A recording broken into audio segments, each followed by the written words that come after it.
Good afternoon, everyone. Thank you all for attending and welcome to Live Tampa Bay's Link, Lunch, and Learn webinar. My name is Jennifer Webb. I am the director of Live Tampa Bay. As we get started, we ask that you add your name, organization, and email address in the chat so we can be sure to follow up with you. And please also mute yourselves. This is a panel discussion and we want to make sure that everyone can hear our panelists. If you are joining for the first time, let me briefly tell you about Live Tampa Bay. We are part of a statewide initiative funded by the Florida Blue Foundation and brought to the Tampa Bay region by the Tampa Bay Partnership. The goal of our efforts is to mobilize business, faith, and nonprofit leaders in our region to join together with traditional frontline professionals to reduce overdose deaths in our community. We seek to accomplish this through a collection of interlocking efforts, including advocacy, education, and collaboration between the business community, frontline professionals, and members of our community committed to saving lives from the opioid epidemic. Our focus for this webinar is to highlight the crucial work of first responders in combating the opioid epidemic. But it is also important that we work together as a region and community to broaden our efforts and highlight the important role we all play in reducing overdoses and fatalities. One of our strategies here at Live Tampa Bay is to focus on the work of law enforcement officials and first responders and highlighting their best practices in reducing overdoses and in combating those who are distributing illegal substances that are killing folks in our communities. We are proud to announce that we will be hosting our first annual Law Enforcement and First Responders Summit on November 10th. So please mark your calendar. That is the first annual Law Enforcement and First Responders Summit on November 10th. If you are interested in helping to plan the summit, please reach out to Parnia Rogani to join the planning committee. And also, if you are just joining us, please be sure to mute yourself so that the panelists and the moderator can be heard. And with that, I will turn it over to Ms. Rogani. Take it away. Thank you. Hello, everyone. Thank you, Jennifer. So I am the new Research and Evaluation Director here at Live Tampa Bay, and I will be leading the first responder strategy. So I'm very excited to get to know our law enforcement and first responders and to have this panel discussion today to learn about their efforts. So let's start with Captain Tony Roach. Can you please tell us about your program and what you're doing to respond to overdoses in your community? Good afternoon. Thank you, Parnia, for letting the Pasco Sheriff's Office participate and tell you guys a little bit more about our program. The Pasco Sheriff's Office has a behavioral health intervention program. We look to identify high utilizers of emergency services, whether it's Baker Act, Marchman Acts, ex partes, overdoses, just generally calls for service. And those calls for service are being generated because of an underlying substance use or mental health problem. We worked to connect those individuals to community-based providers. We partnered with Baycare Behavioral Health as the largest organization in Pasco County to provide a lot of counseling and referral services to those individuals who are in crisis. In particular, our program, when we focus on overdoses in the community, we have several detectives that work to make contact with overdose subjects within 24 hours post-overdose. And the goal is to try to catch them in that vulnerable stage where they're looking for options, trying to catch them before they use a substance again, and try to have that conversation and connecting them with resources. And those resources is a live counselor. If somebody is interested in services, the detective will get a Baycare case manager on the phone right away. They start working on case plans, biopsychosocial, trying to convince that person to take that next step to go potentially into detox, or whether it's long-term residential or do outpatient, whatever is best suited for that individual's needs. And through our programming, Baycare Behavioral Health has prioritized that population. If somebody is interested in getting into services, they have reserved an appointment block every day for a BHIT client, so that they're not waiting 2 or 3 or a couple of weeks to get an appointment. If they're attached to this program, they get that prioritized Disney Fast Pass service.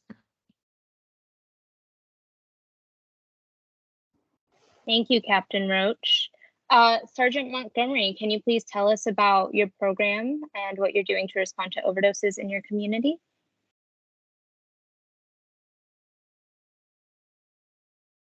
Yeah, thank you so much for considering us to be a part of this panel. So here at the Citrus County Sheriff's Office, we're doing a lot of similar things like Captain Roach mentioned. We follow up on all of our non-fatal drug overdoses.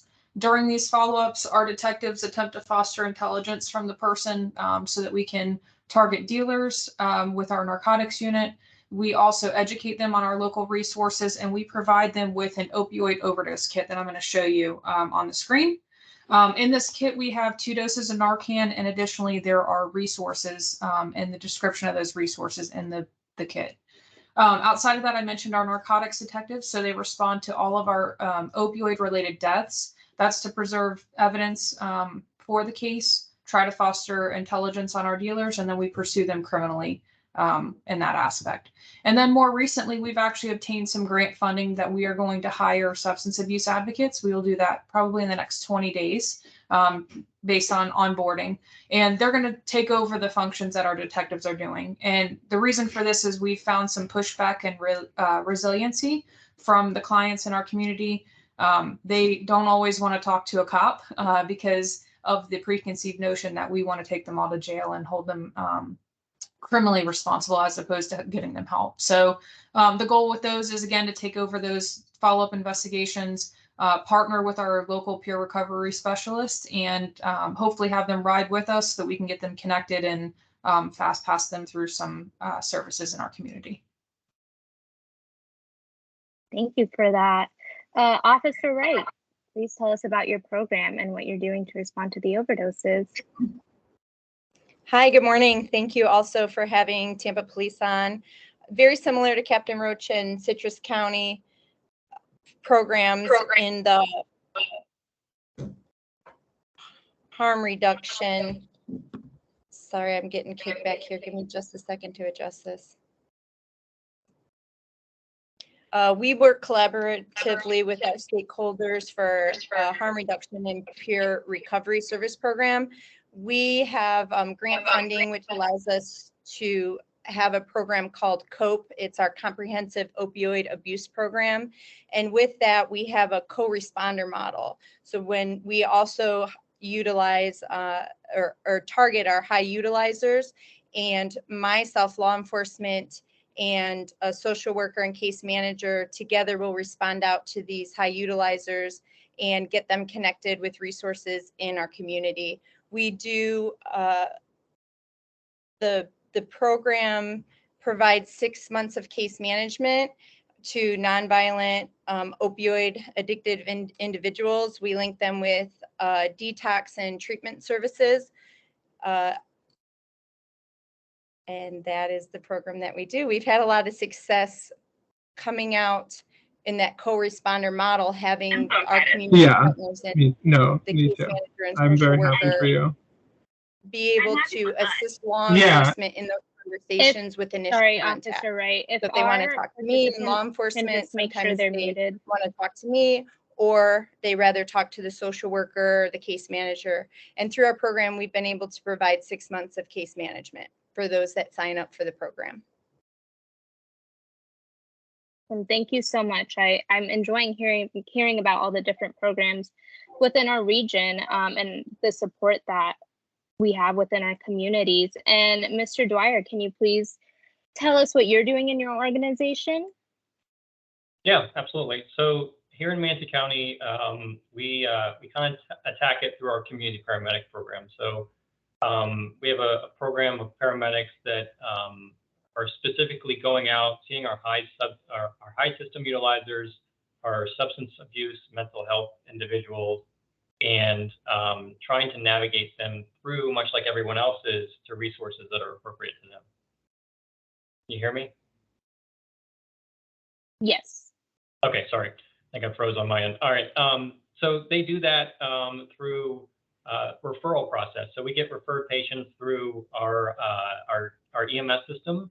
So when we run a 911 call, the paramedics can flag in the report that they administered Narcan, or they think a patient may be appropriate for looking for treatment for substance abuse. And they also do it through some of our back-end alerting systems and softwares. I think I maybe touch on a little bit later on, but we can flag and kind of go out and see these individuals fairly quickly after they overdose or they receive Narcan. We too are doing Leave Behind Narcan. So we have very similar kits to what was shown by some of the other presenters. And we have resources in there as well. And then the last thing that we're doing is we track where our Narcan is being administered or where we're running overdoses. And we report that out to some of the other agencies in public safety that may help us kind of do some targeting with enforcement or patrol in the areas without kind of getting too deep and breaking some of the HIPAA laws that we have to. So we have to be cautious with that, being a medical provider. But we're also looking here more recently with some of the funding opportunities that are coming through to beef that up even more. So that's kind of the big stuff we're doing. We have paramedics and social workers that will navigate folks to resources when we identify them through Narcan administration or overdoses that we run. Thank you so much. So this next question is for all of our panelists again. What was a moment you really thought that you were making a difference in the opioid crisis? So we're going to start again with Captain Roach. What was a moment you really felt like you were making a difference in the overdose?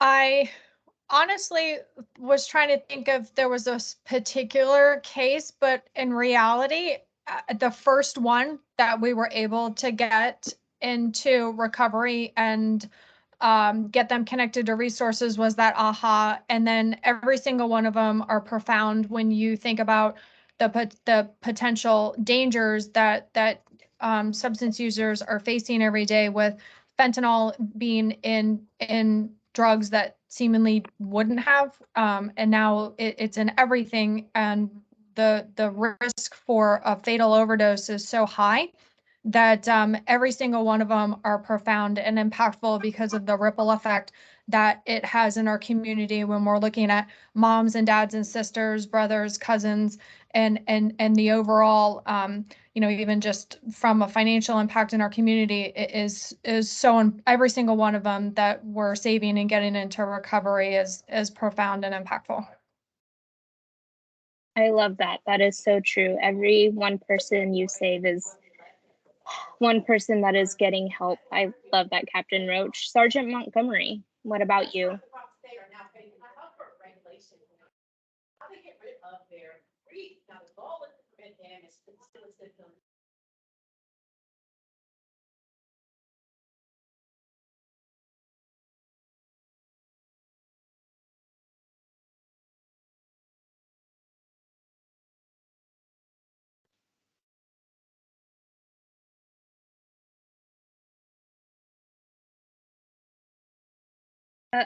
Let me see if I can.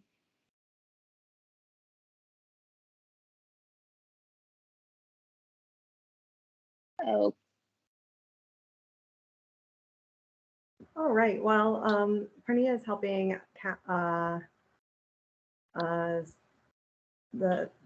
Rachel. Let's move on to because this is the same question for everyone.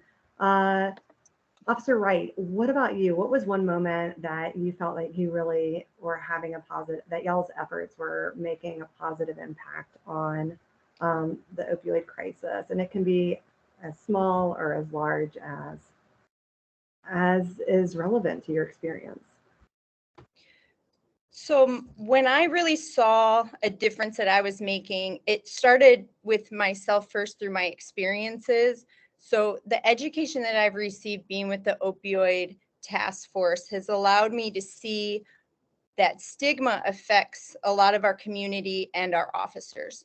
And I have now been able to educate my peers and the people that I reach about the stigma that's related to substance abuse.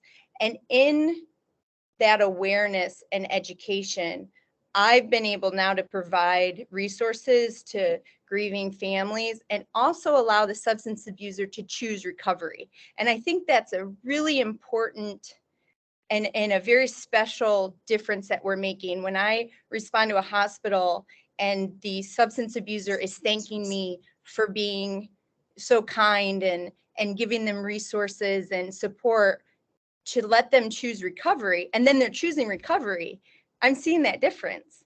And then I'm bringing it back to the police department and providing training for our officers and knowing and experiencing this change to allow people to get into recovery. And then we get all the bonuses by that, the reduction of crime, the reduction of call outs, all these other impactful, meaningful connections are made. And it just starts with that. It starts with the education of the stigma. I think because substance abusers, human beings, don't want to be labeled. And when you take that bias away and you talk and you're able to help, and they feel so much value in their life, they want to start that recovery process. So that's when I really noticed the difference in our change and the impact that we have making contact with these individuals in our community.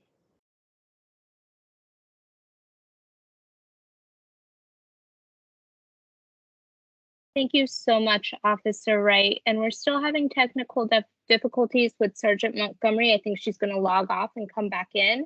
So while we do that, Mr. Dwyer, please tell us about a time you felt like you were making a difference. Yeah, for us, when we saw our biggest spike, I think it was 2016, and it was in the summer months here. We were running, close to, giving 700 doses a month of Narcan in our community.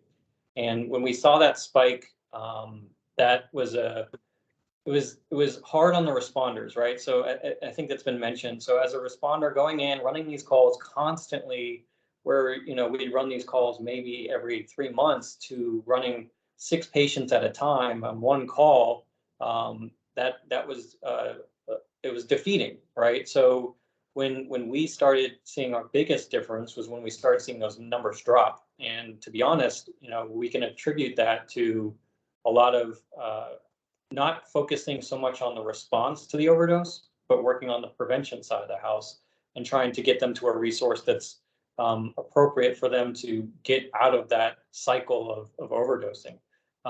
But it's still difficult because we'd love it for it to be on our terms, but it never is. It's more on the patient's terms, and understanding that, I think, and championing those small successes, I think, is when we probably, as a group collectively here, saw that difference being made. Thank you. Sergeant Montgomery, are you able to unmute?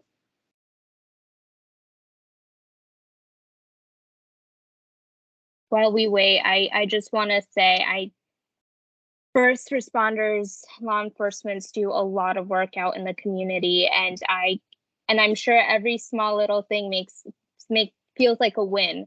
So I just want to thank you all, because it is not an easy job, but we sure appreciate all your efforts that you're doing out in the community.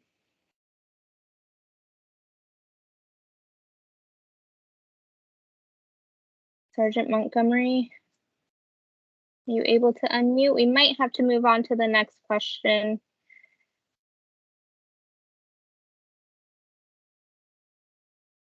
Okay, so we'll move on. We'll wait for her to come back. So going back to Captain Roach, the Behavioral Health Intervention Team, the BHIT program, went from sending detectives and officers to respond to overdose calls to now sending peers. And Sergeant Montgomery was able to talk a little bit about it from her aspect, but can you tell us the decision for that and the process for making that shift? Yeah, I'm really excited for Citrus County to embark on that because we do face a lot of hesitation as law enforcement officers to come genuinely concerned about their well-being, and you know, even though we're providing substance use brochures, recovery resources, Pasco County hands out Narcan as well, there's still that apprehension undertone of, okay, is this the hook? And they're just gonna try to reel me in and arrest me. So having the peer supports is something that we've embarked on here in Pasco County. And we were able to partner up with a nonprofit organization to work on having secondary contact with people who have experienced a non-fatal overdose by peer supports. Our nonprofit organization is the Hope Shot. They are all peer specialists working either in the Tampa Bay area. They have a contingent up in the Ocala area, and they're interacting with people post overdose as well. And they're having good success and in innovative ways as well, where the Pasco Sheriff's Office partnered with Baycare, and not everybody's had the greatest experience with Baycare, and everybody has varying experiences with any organization. So, and sometimes people are just that particular, but when you have peer specialists who are in recovery and they know what worked for them, whether it's 12-step, whether it's inpatient, outpatient, medicated assisted treatment, they're able to share that story, and it's going to be more impactful than a law enforcement officer who's never experienced those same challenges. So they have found better successes than we have to this point, albeit the program is very new. We are hoping that once the word gets out that it's, you know, this isn't a solicitor call, it's not an extension of law enforcement, it's just law enforcement sharing information with community who's then taking the ball and running with it. And they've been able to find successes with whatever organization they're working with. As I mentioned, there's a contingent that works in the Ocala area, so they're using resources up there as well, and it's really great for our community to sometimes have that fresh start, get away from the a toxic environment, find that sobriety, find those supportive resources, and then hopefully bring it back or relocate, whatever is best for them. But Kelly posted in the chat the Hope Shot, and we're really excited about that. That is great. And I'm excited to see if there's going to be a shift from the individuals and, you know, being a little bit more receptive. Sergeant Montgomery, I'm glad you were back on. Can you please tell us about a time that you felt like you were making a difference in the opioid crisis? Yes, I'm so excited we got to come back to this, and I apologize about that delay.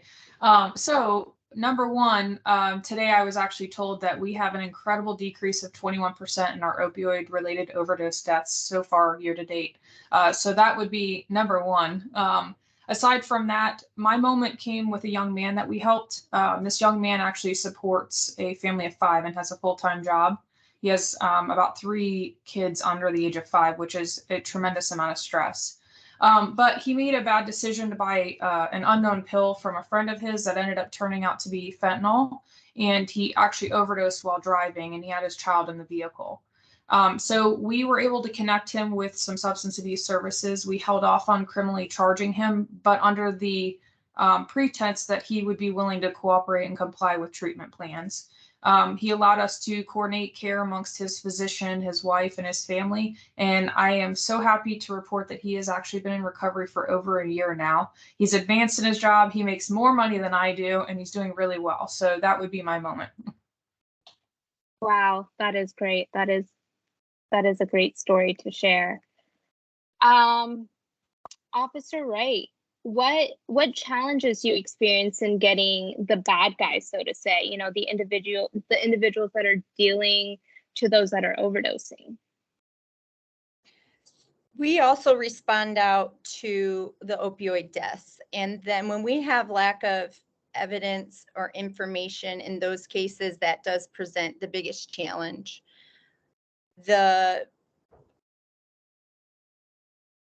we do have witnesses and people on scene that will provide information that assists us.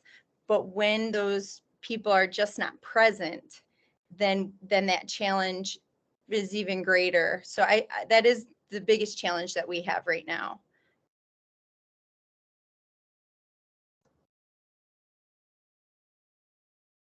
Thank you.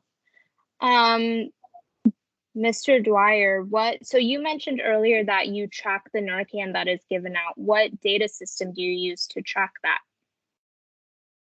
Yeah, so First Watch is the name of the system, and it compiles all of our CAD data or our dispatch data, and it also compiles our patient care reports and kind of purges it into one area for us to kind of manipulate, track, and trend. So that's currently the system that we use to monitor overdoses and a bunch of other things, for our system. But it's been super helpful for that. It has the benefit of doing heat maps, so we can see where we're seeing a large number of overdoses, and supply that to our local law enforcement individuals that help us here in the community with the sheriff's office and local police departments. And they appreciate that. Obviously, they probably have very similar data, but sometimes there's moments where they may need some assistance in seeing where we're seeing some of the hot points too. And then, through our community paramedic program, we track a lot of data, and we try to track our successes and failures as much as we can to try to manipulate and change and alter how we're trying to navigate patients through our system. But First Watch, I can tell you, if there's an opportunity for your system to use something similar like that or that product for first responders, we love it. We can get text alerts on our phones anytime we give Narcan within our whole county. So it's pretty quick, up to date. As soon as it's documented, it's then able to be received as an alert for our community paramedics. So how does that help you make decisions about the program or to collaborate with the community partners, with law enforcement? The collaboration comes through identifying, where we're seeing our biggest issues as far as overdoses. The benefit for us is early identification of those patients that may need us or want us. If we can see them within, a shorter amount of time, then there's a benefit that we don't lose them back into that environment in which they're going to overdose again.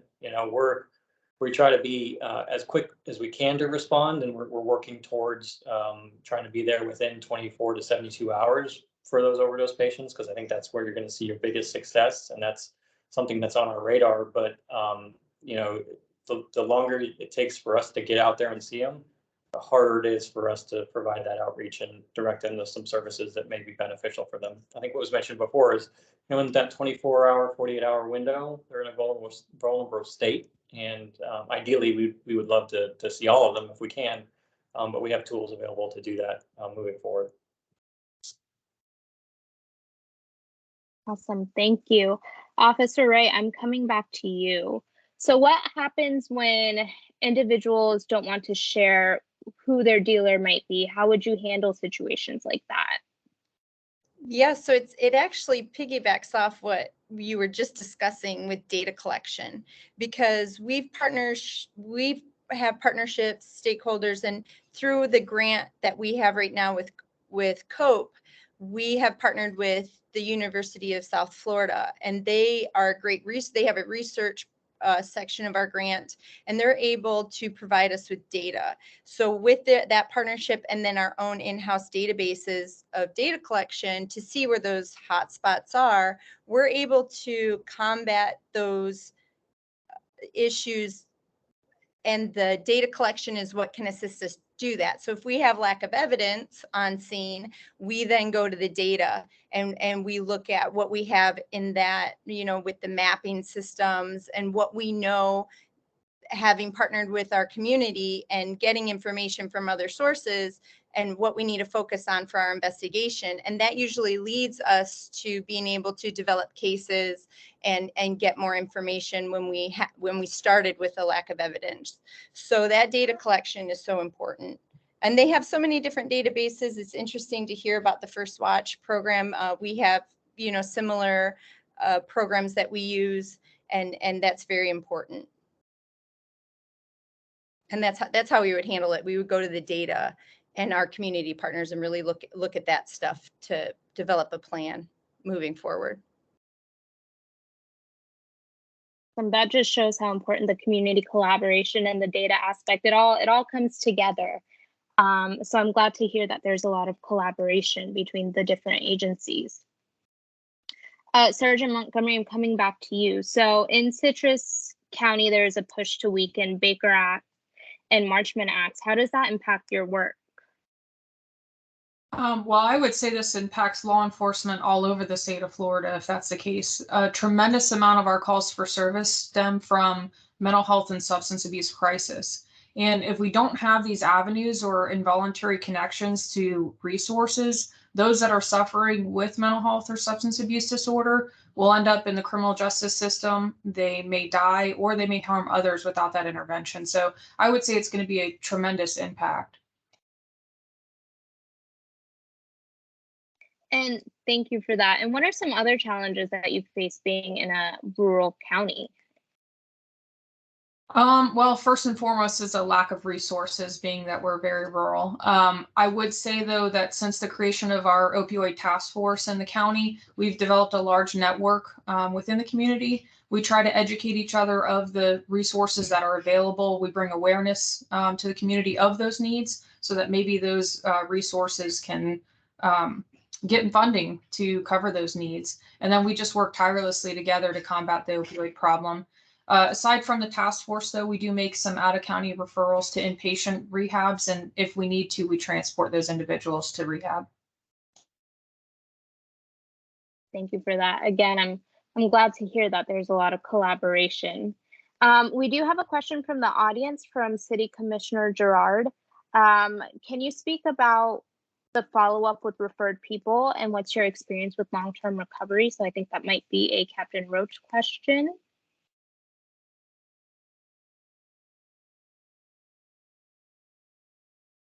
I saw the question come up in the chat, and that's a good question. And it's something that is a mixed bag from a law enforcement perspective. When I look at long-term recovery, we monitor it from a Leo perspective of who is overdosing again, and whether or not we have people who have experienced multiple incidents of overdose and what that impact looks like.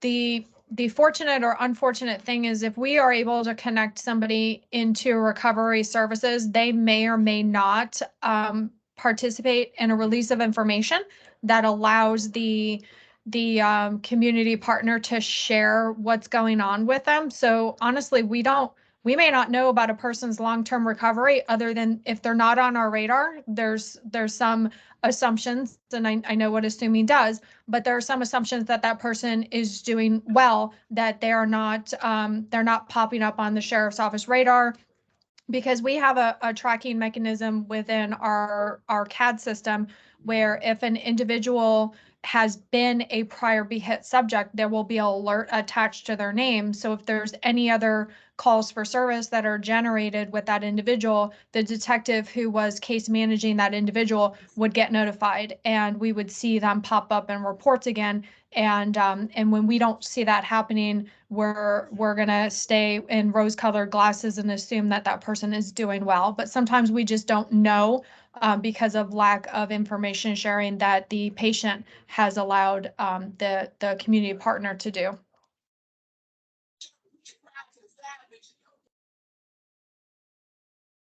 Thank you. And I see Ken Brown has his hand raised. Yeah, thank you, Parnia. So sometimes law enforcement do not, and therapists as well, do not get to see the fruits of our labor. So let me just give you one, okay? I trained the peer specialist in our region in collaboration with a few entities. Central Florida is one of them.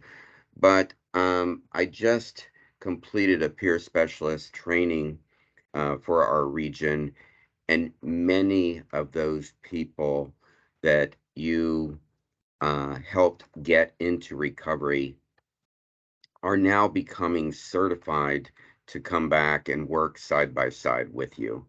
And so thank you for what you do, and thank you for understanding that this is a disease, and putting them in jail for drug misuse is not going to fix it, but getting them involved in recovery absolutely will. And I was absolutely elated that so many wanted to come back and work with persons just like themselves to strengthen our community and our society. Thank you. Thank you, Ken. And yes, I will definitely echo his comments. Thank you so much. Coming back to Officer Wright, catching the bad guy is the first part of of it. So how do you work with the state attorneys to make sure that the bad guys are off the street and that we're getting those dangerous drugs off the streets? So yes, it's important that our relationship is really strong, because we have these cases and they're a little more detailed or interesting, not as black and white as some of the other cases. So the communication and the regular meetings. So what we've set up is getting to our state attorneys, being able to sit down and have regular meetings with them, have them on board with our investigations when we're developing leads and going through it, so that they're on board with what we're doing, and we're just crossing all the T's and dotting the I's. So those regular meetings have been very helpful with our state attorney's office, so that they know what we're doing, and we're all on the same page for these investigations. There are two different, I'll say, levels with our state attorney's office. So we charge for death, which was related to drugs, which caused serious injury or death, that goes to our homicide division with the state attorney's office. And we sit in front of a board and we present the cases. And so it's a little different than the non-death related charges. So we have a relationship with the major crimes division and the homicide division at the state attorney's office. And then separate from them, we have our trafficking cases and our drug possession of high quantities of drug, and that's with another division. So we, my squad, the opioid task force, meets with both divisions of the state attorney's office, and keeping those regular meetings and keeping those contacts and being able to get education through them and talk about these cases fine tunes us to have better investigations and have good cases that are going to go to trial. So that's how we're working with them, is really constantly. We're probably should bring them a tray of cookies regularly, because we see them so much.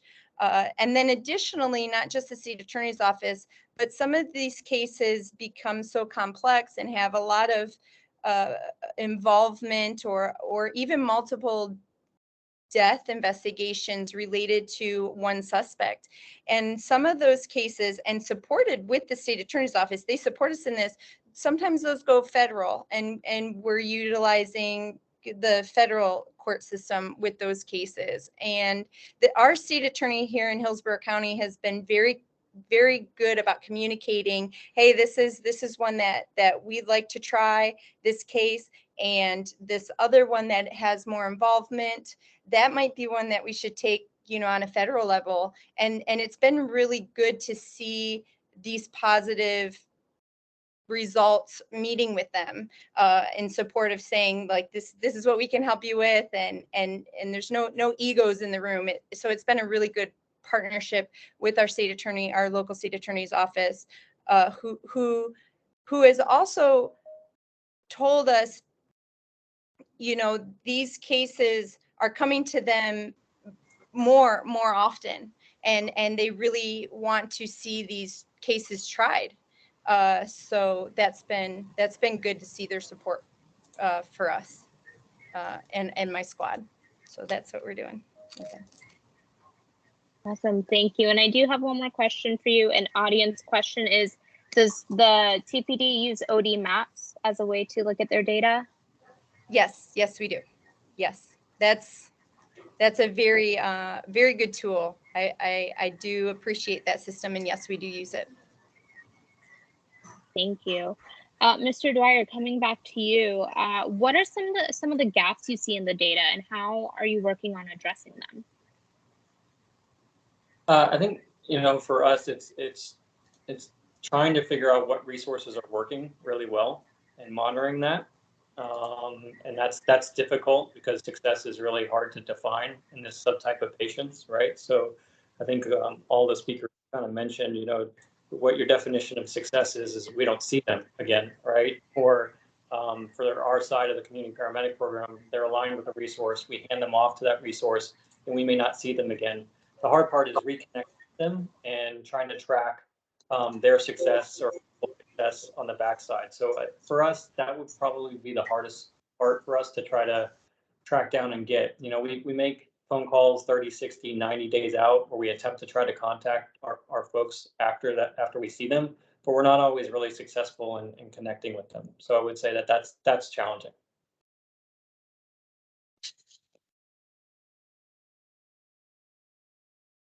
Thank you. So going back to all of the panelists, we're going to end on the same question, not the same question, but a question for all of you is, how can Live Tampa Bay work to better support you and your endeavors in working in reducing overdose deaths, or your policing strategies, or any collaborations in general? How can we support you? And we'll start again with Captain Roach. Thank you. I took mine off mute anyway. We're kind of a broken record. The problem that we seem to have over the last couple of years, and anytime that question comes up, we want to tell, is information sharing. Sharing databases are very limited. I know counties, like Hillsborough is a central receiving facility, but Pasco has 3 different receiving facilities for mental health and substance use, and nobody's programs talk to one another. So on Monday, I could overdose and go to HCA hospital, and on Thursday, I could go to Baycare on an overdose. And if I don't disclose information, for as far as they know, it's a singular overdose, and not really seeing it for the bigger problem that person is experiencing. Universal releases of information, I mentioned that before, is not knowing whether or not somebody is successful. And, if they're not on our radar, that's successful. But sometimes having barriers on what organizations accept what release of information, and then I have to have 50 pieces of paper that are signed off because 50 different lawyers can't cooperate and come up with a singular language. And I know some counties have been successful. Obviously, Pasco hasn't, because that's been our mantra as long as the behavioral health team has been in its inception. And 2 things we would really love to see from even a state level, if not from a local level, is improved data sharing, improved information sharing. And when you look at continuity of care for an individual, stability is really going to be the end result if we could all come together for that. Thank you. Yes, that seems to be the common theme across the board, is the gap in communication.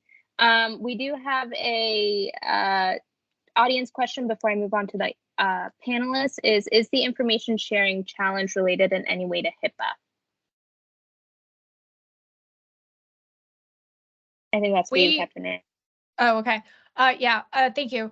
We had a public policy director, or not director, but a public policy professor and ethics professor from USF try to host a HIPAA training in the Tampa Bay area at the beginning of the pandemic in order to try to get people to have a better understanding HIPAA, but unfortunately, the way that the verbiage is written, at the end of the day, HIPAA says that they may share information. It doesn't compel them to. It's not a shall, it's a may. So at the end of the day, most organizations are just going to default and say, well, I don't have to share that, so therefore I'm not going to, so that I put myself in the least litigious position as possible.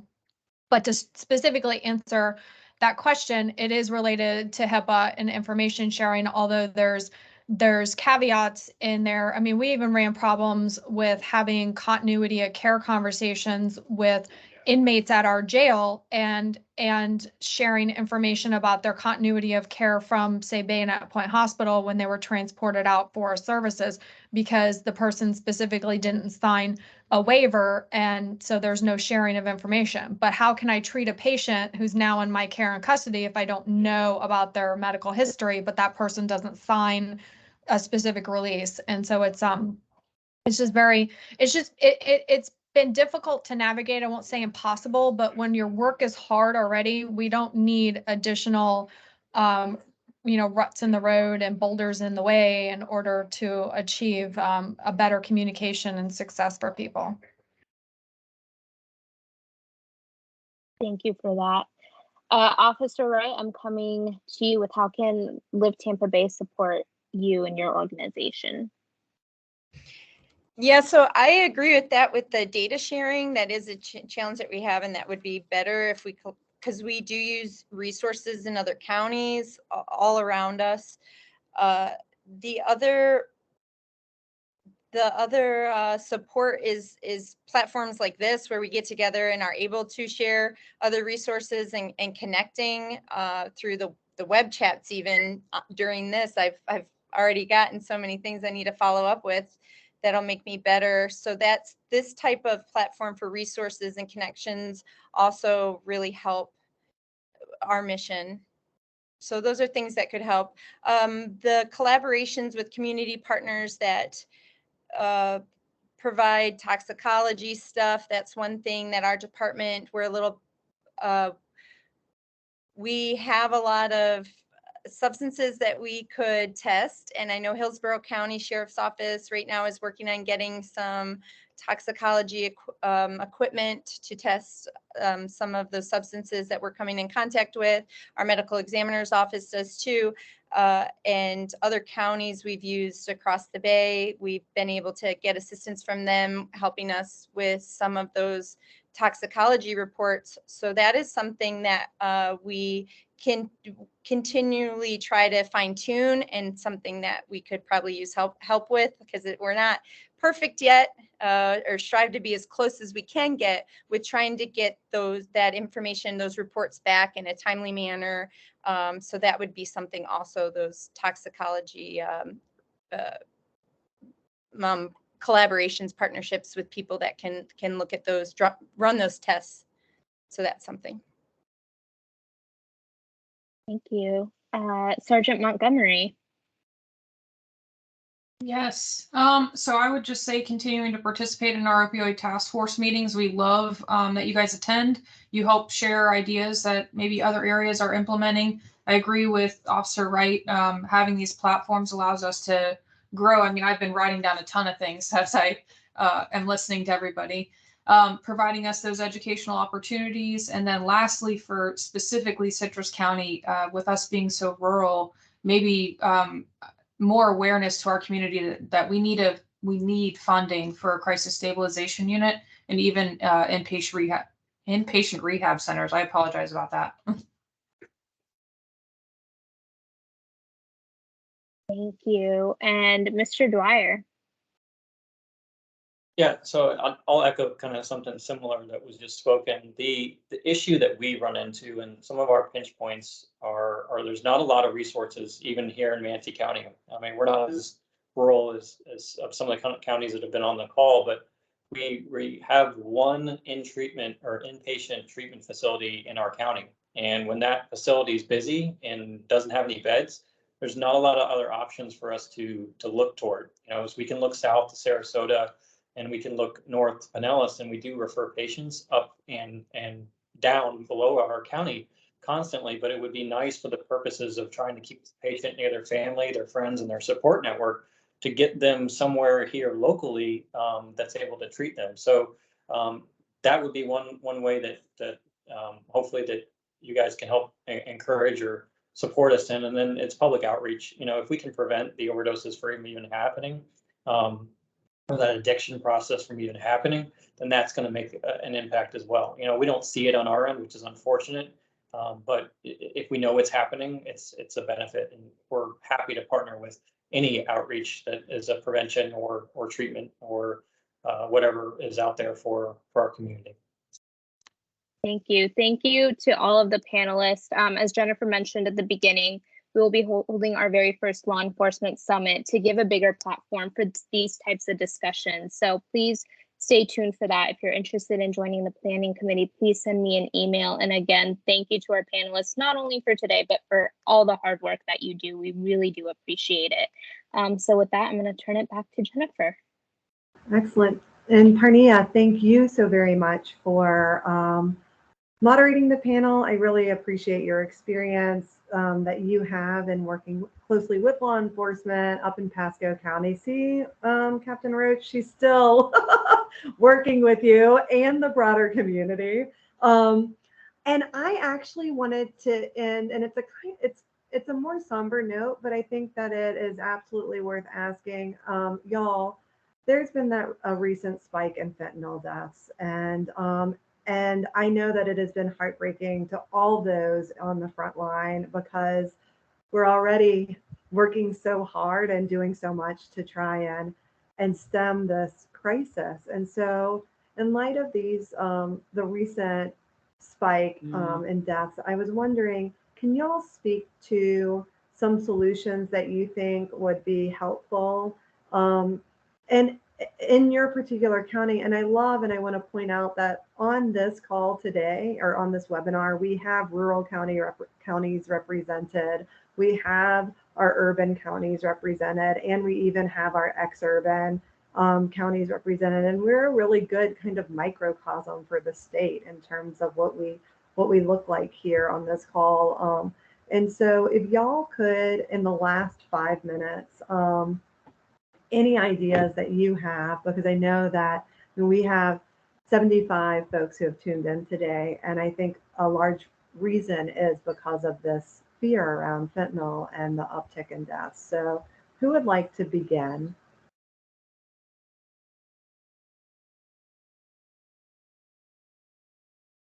I'll talk if I can. All right, Mr. Dwyer, go ahead. Yeah, for us, we're pushing hard the Narcan leave behind kits. You know, I think, you know, we're spread thin. There's not a lot of us able to do the outreach that's needed, right? I think we can all agree that there's just not enough paramedics, law enforcement folks just dedicated to this issue. But if we can push some of those out, we'll prevent some of the tragedy of the death that's associated. Now, it's not the end all be all, and handing out a kit isn't necessarily, you know, the only thing, but there are resources in those kits that may be able to assist and help out. So for us, you know, we're going to try to push that hard right now. We have been pushing it hard. We're asking Drug Free Manatee for another, you know, flux of kits for us. But that's the angle we're going to take, and we're going to continue to do what we're doing outside of trying to just push those kits out as much as we can.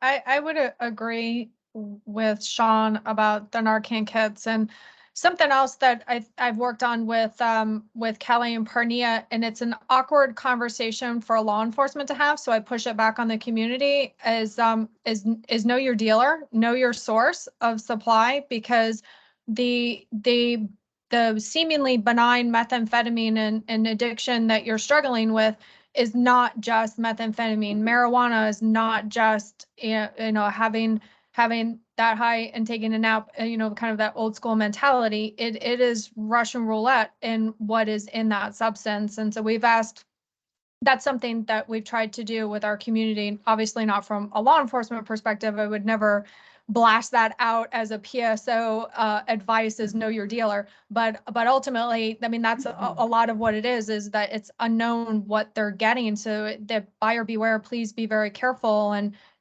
if you're going to use with a buddy, but I have a ton of resources, just let me help you. And but they've got to be willing to step up to the plate too. That's rough with dealing with fentanyl. Thanks, Captain Roach. Sergeant Montgomery or Officer Wright? Yeah, I mean, I think Yes. we've. Go ahead, Sergeant Officer Wright. Montgomery. Oh. Okay, I didn't want to interrupt her. I think we've hit every topic possible, but I agree with Sean on this is just getting more Narcan out there. We were talking actually earlier today with Todd about having a paramedicine program, so I feel a little bit more confident that Citrus County will have more opportunities to get Narcan in the homes, because oftentimes they'll use it prior to calling us. So I would just say more availability of that, and then all of these other resources we've discussed. Excellent. Thank you, Same, Sergeant. everything that we've discussed. And then additionally, grief counseling for these families that are losing people. Hillsborough County Drug Alliance has been able to provide a lot of resources for our grieving families, allowing them to deal with their grief, and then also being able to come to a point where they're able to talk about it and provide information for us for our investigations. Because if you're dealing with grief so much, you might not even want to discuss the law enforcement side. But if you can have support with grief counseling when you've just lost your loved one, and then you can also help and find and feel the validity of being able to help an investigator getting a big dealer or somebody high up, that's helpful. So I think the grief counseling and resources for our grieving families is very important. We've also created, the Hillsborough County Drug Alliance has created wristbands for us that have our phone number on it for our program. Again, just getting people in contact with us for the resources in the community to help them, our clients, continue recovery or get into recovery, or if they've lost someone and they have another sibling that needs recovery. So I think that that's important also in the fentanyl, specific to fentanyl, and educating families also on ex partes through the court, how they can go and help someone that doesn't want to help themselves. That's also important when it comes to fentanyl, because it's got such a strong hold on our clients, and sometimes it's finding a family member that wants to go through the court system and do an ex parte and get their person into recovery services.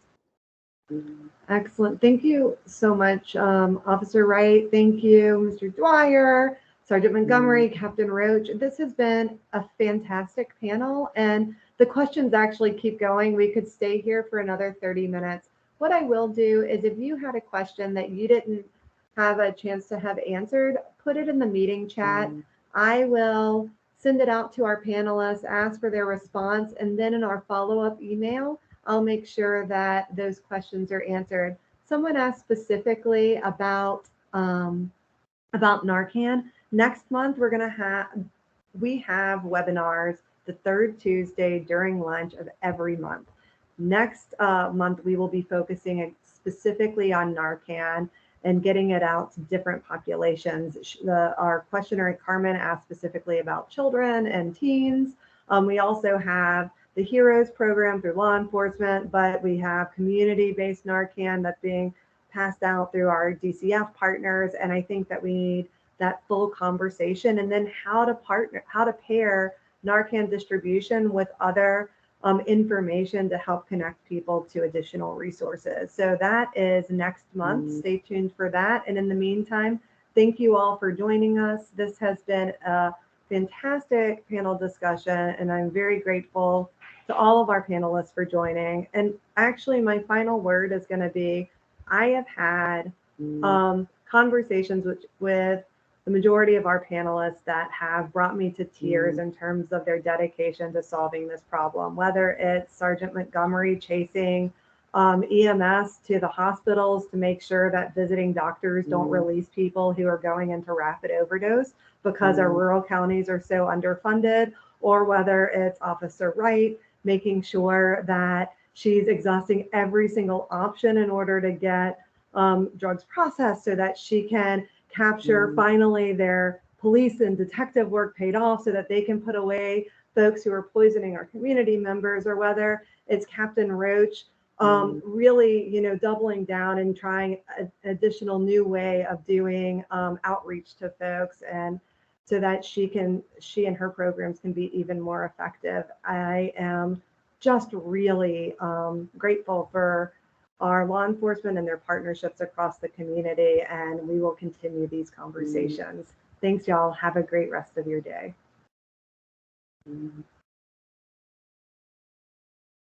All right. Thank you all, and that's a wrap. I appreciate you all joining me. Thank you, Jennifer, for having us. It was a great discussion. I got to look at this meeting chats and copy some of this stuff down. Thank you so much. Thank you.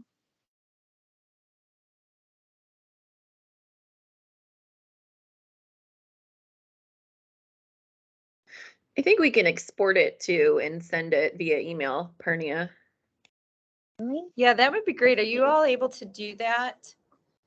Let me see. I know I know I will at least still have access to it after this call.